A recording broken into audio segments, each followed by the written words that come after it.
Hello and welcome to Food Did What Now? My name is Emily Brighty and this is the show where I answer those pesky food origin questions, the ones you ponder but never seek the answers for. This week is the second part of our two-parter on tomatoes. Before we delve back into this juicy treat, let's have a little recap, shall we? Previously on Food Did What Now? Tomato edition. We learnt about tomatoes and their origins with the Aztecs. The Aztec name for tomatoes, tomatal. Okay, cool. And it means plump thing with a navel. What? Yeah. That's quite cute. Their arrival and reception in Europe. 16th century, tomatoes came to Europe. Right. In southern Europe, they were pretty widely accepted. But in northern parts of Europe, tomatoes were not. What? Yes. We also learnt some general facts about the tomato. They were actually grown to be ornaments. Because they were closely related to nightshade, people were a bit worried. They knew that at that point? Tomatoes are actually a berry. No. Yeah. Okay, do you want some more information on that? I need so much more information on that. Facts that impacted Tommy quite strongly. I'm sorry, why do people in the 16th century know so much more than me? That's so annoying. And affected him in a specific way. I don't know why, but I have a really sudden urge to grow tomatoes. I don't know what you've done to me. I just immediately thought, like, I would love that. But don't eat the leaves or the stalk. Okay. Yeah. Don't. I already was about to do that again. If you are near Tommy and see him reaching for the leaf of a tomato plant, stop him. I do not doubt for a second that he will eat it. Finally, we left you with Tommy having an existential crisis. Am I a berry? Without further ado, let's get back into the juicy details. Food did what now? Food did what now? Food did what now? Food did what now? Tomato edition. Part 2. One of the reasons it was considered that the tomato itself was really, really toxic and should not be consumed was that nobles would eat it on plates that were made of pewter. And when the acidic juices from the tomato touched the plate, it would draw out the lead and contaminate the food they were eating. Oh. So people would die of lead poisoning. Oh my gosh. Yeah. That's horrible. So glad that we've, moved on from pewter plates. From like using lead in everything. Oh yeah, me too. I'm glad that they're not like, oh, we have an application for something. Doing anything, we're like, oh, if you could put lead in it, like, no, we should. Like, what is? I'm so glad that they're not doing that anymore. Poor people would eat the tomatoes as well, and then they wouldn't die. So it was kind of like the tomatoes were kind of like were eaten amongst like poorer people, but not the nobility. So I love the idea that like there's just a load of people eating tomatoes. There's a load of rich people that just don't pick up on it at all. And they're just like, they're dead in the next couple of days. I mean, I guess it kind of makes sense because they just probably wouldn't notice anything. Yeah. But like, I don't know. I find that so funny that they'd be looking at it and they'd be like, "How are you? What? No, that's not right." Yeah. Thomas Jefferson grew tomatoes in the 1700s, when in a time where people still thought that tomatoes were poisonous. Right. Yeah. Just as like a, don't try me, mate. I've got tomatoes. Back off, mate. I eat poisonous food for breakfast. So there was this guy, a colonel in New Jersey called Robert Johnson. Oh, what's he like? In 1820, he stood in front of a courthouse and ate a raw tomato to try and persuade skeptics that the tomato wasn't poisonous. And he stayed there until people were confident that he wasn't just going to drop dead. Yeah. Like, That's how long mad. do you have to... What if you just stayed long enough that you died of other causes? But also to be like, hey, guys, over here, okay? I'm going to eat a tomato and I'm not going to die. What? Eats a tomato, doesn't die. Everyone else is just like, huh? So, I love the idea that that's like 300 years after they've been brought into that place. Like for 300 years, they'll be like, whoa. And someone's finally like, look, all right? They're fine. Watch me. Am I dead? Not yet. I was going like, give it a minute. People are just like putting bets like, yeah, I reckon 5 minutes, I reckon 10. And just like, he's not dead, folk. What's going on? Hey, y'all. Do we want to leave? Wait, when did people... You know how, like, people got, like, in the stocks? Yeah. And people, like, chucking vegetables at them? Yeah. They chuck tomatoes as one of those things, right? I would imagine so, yeah. Yeah. Were they trying to... Does that go on during the time when people thought they were poisonous? Because I don't know. that suddenly seems a lot more sinister. I would guess so. How weird is that? Yeah. That's a lot darker, isn't it? Yeah, it's a lot darker. Well then, this is really interesting. A nice tale's changed for me. And also like throwing tomatoes at people if you didn't like them, or like the show was bad, like, you know. Oh, do they do that? I think so. There's a whole trope. Yeah. No, it does. I think I have heard of that. Wow. But that is really mean. If they were like, oh, let's throw the poisonous fruit at them. Haha, close your mouth. Like, try not to die. Lol. That's really... Oh, okay, hang on. I nearly said, did people die from that, forgetting that they're not poisonous? That's the whole point of this. So apparently tomatoes became the perfect weapon, and the first reference to throwing rotten tomatoes at bad stage acts came in an 1883 New York Times article after John Ritchie was hit with a barrage of tomatoes and rotten eggs by an unpleasant audience in New York. That's so... Also, like, he's just bringing them with them. Like, he's just got, like, a bucket of tomatoes going, we don't know what it's going to be like tonight, all right? So let's be a receptive audience, but if it hits the fan... Tomatoes. I've got my bucket. Also, like, rotten eggs, that's commitment. Yeah. Like, did they just, like, leave out some eggs, but like, oh, no, they've gone rotten? Fancy seeing a show? Or did, like, they just... Or did they go, like, oh, we've booked in for a show, let's just get some eggs, leave them, because we clearly have, you know, dispensable cash to throw at rotten eggs. And then, like, honestly, how wasteful. I'm furious. How ridiculous. Those previous generations don't know what they've done for this climate. They have... Honestly. Oh. The cheek. So tomatoes haven't been popular, we've heard, okay? They're thought to be toxic. But do you want to know what made them more widely accepted? Yeah, definitely. Yes, please. Pizza. When they got added to pizza in the 1880s, and someone guessed the 1880s for the origin of the tomatoes. But no, origin of the modern pizza. I love that. Yeah. Because pizza's made with passata, isn't it? They do that, and they put that in, like, they put that in that, like, I use passata. I don't know why I said that. People. Those pesky... Peeps. With their sentience. All those people.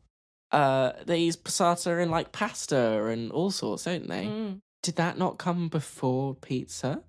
Or do you reckon, like, they used it with pizza and they were like, hey, noodles, and then they were like, add it, I don't know. And then they did. I don't know. Got a great recipe for puttanesca spaghetti if you want it. But anyway. I've never had puttanesca. It's pretty nice. Okay. How are you with spice? I like spice. Cool. If anybody's listening, dinner at my house, anybody?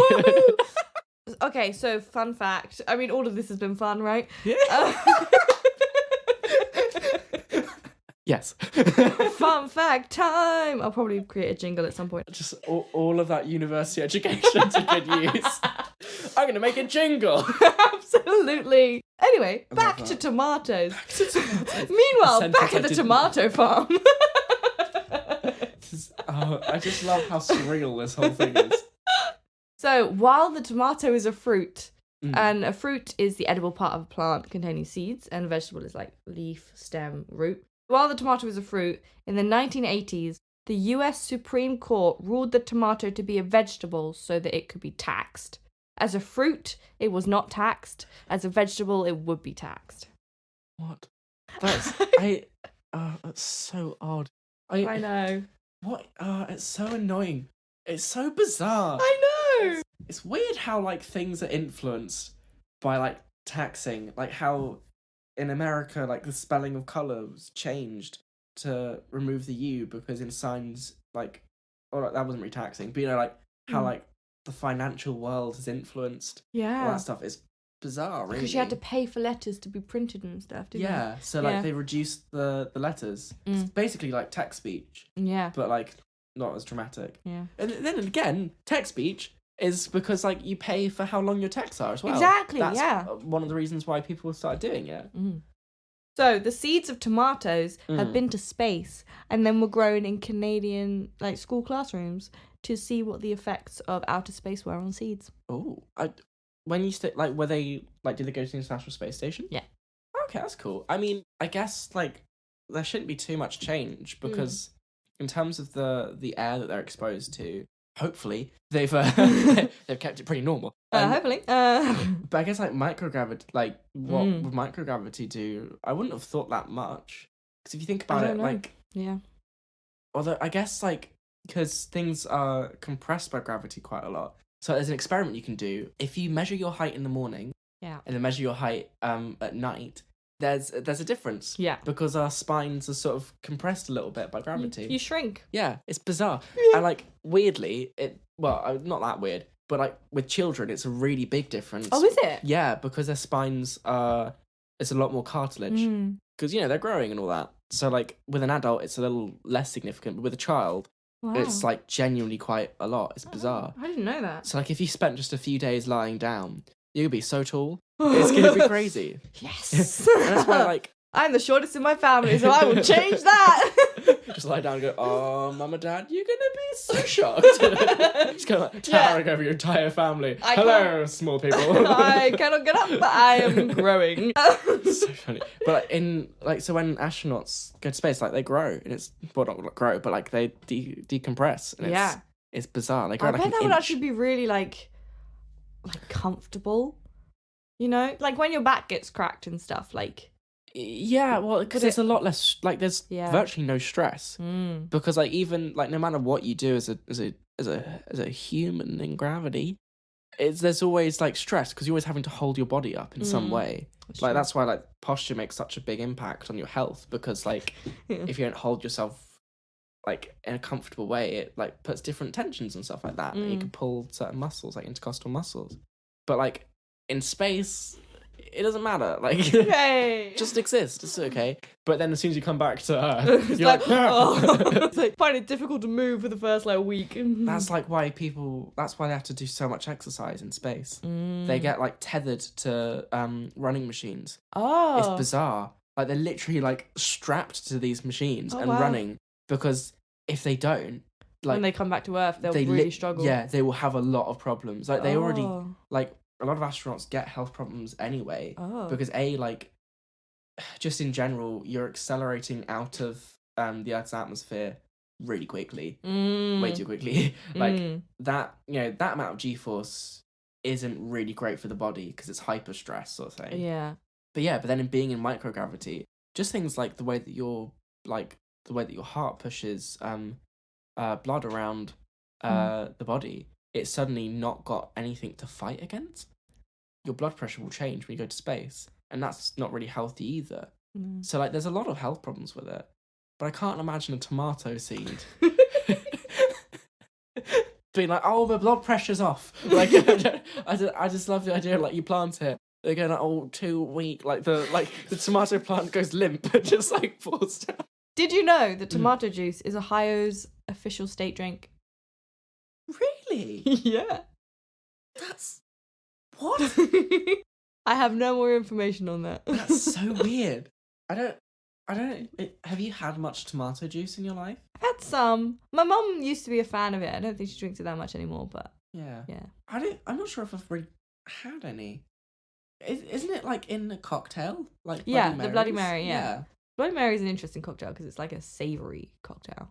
Yeah, don't people have it at like brunches? Yeah. And like just generally it just confuses me with a stick of celery. Like, didn't they do it like before like brunches became a thing? Yeah. Honestly, I haven't been on like a proper brunch. I don't know why, but I really want to. I'm desperate to go to brunch. Let's do it. Honestly, it sounds so fun. Okay, so our last like little fun fact I have for you today. Okay, in 1978, an American parody film was made entitled Attack of the Killer Tomatoes. What? It has a 4.5 out of 5 on Amazon rating. Rating on Amazon. A 4.6 out of 10 on IMDb. And a 27% on Rotten Tomatoes. You can watch it on Amazon Prime and Google Play. And the trailer is on YouTube. It is. I have no words. I will have to show it to you after this podcast. How big is this tomato? Oh, there are many. And There's they many. grow. So it's just like a load of tomatoes like take over. Have you ever seen what's it called? Oh no, Monsters vs. Aliens or something. Yeah. Where they spoiler alert. For the Halloween version. I think that's the right film. And there's like a load of like pumpkins and they take over. And that's what I'm imagining. I'd love if that was the inspiration. I'd love if somebody like Pixar was honestly. like... No, as in like Pixar was inspired by the tomatoes thing. Yeah, no, I don't think the Monsters vs. Aliens came out before. You know, it's a classic 1950s. Yeah, absolutely, guys. Absolutely. The animation quality is, but it's... But like, I watched the trailer. And have you seen the Blues Brothers film?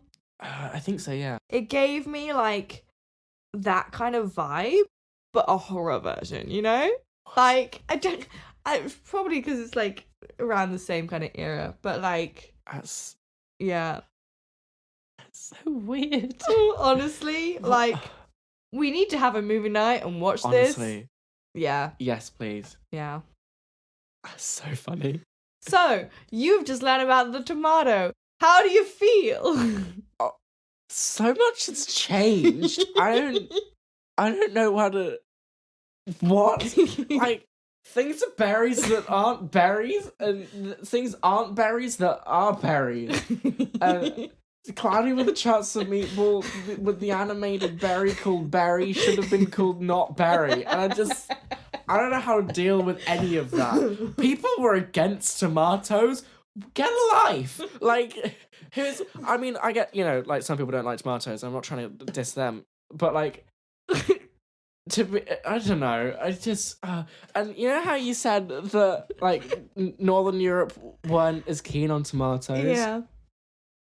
It's crazy that like it's just not a big part of their cuisine as well. Like if you think about it, go to like a lot of the Scandinavian countries, they don't have that much tomato. I'm gonna get called out now. Someone's gonna be like, oh, actually it's all tomatoes. What is wrong with you? How dare you? How dare you? I'm You uneducated. Do you even tomato much? But like But I don't know. I could be entirely wrong. I normally am. But it doesn't seem... I don't think of tomatoes necessarily. I'm now struggling to think of, like, Scandinavian cuisines. That's okay. So is there anything... I know you've just said a lot of these things, but is there anything in particular that made you go, food did what now? I think, for me, so many moments. Oh my gosh.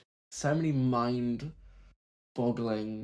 things. I find it crazy that like there was this divide in like Southern Europe were like yes tomatoes and Northern Europe were like you are having a laugh.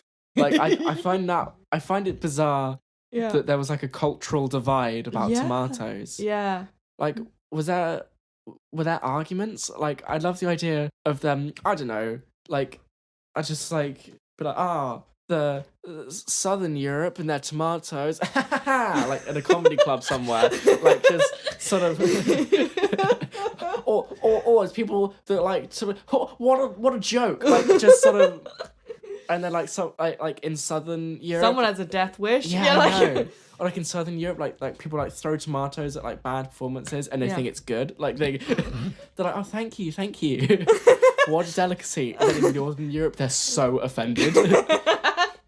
I think that'd be hilarious. And also, like, pizza, bringing the world together. I mean, we all suspected it, but it's nice to have it confirmed. I love that that's how tomatoes were brought. You know, like, when kids are, like, really picky eaters? Yeah. And you go like, I've wrapped it in cheese, and they're like, oh, goody, and then suddenly they're like okay with it. Yeah. I love the idea. Oh, it's so funny. They're like, oh, I don't like that. Like, well, it was on the pizza the other day. They go, oh, I guess I like that. So that's what it was. And I'm not dead. What? My parents convinced my sister that tuna was meat. Okay. Because my sister was like, oh, I don't like any fish, and she was like, yeah, I eat tuna, but I don't eat fish. And my parents one day went, ooh, sweetie, that's fish. It's like that. Yeah. Where they're like, oh, but you do like tomatoes because you eat pizza. Tricked. Gotcha. You've been pizzaed. You've been pizzaed. Oh my god, I love that. Please make that a jingle. Oh, I love that so much. What would we put it after? Anything. I don't know. Just guests can press it at any time. Like they're not told what it is. They're not told what it is. They're just given a button and just like at any point in the episode, A big red you can button. press this. Yeah, and it's like you've been pizzaed. Oh, I love that. I love that so much. Thank you. Honestly. Future Season season. future. My favourite season. Thank you very much, Tommy, for coming on the episode. I'm honestly genuinely the biggest joy.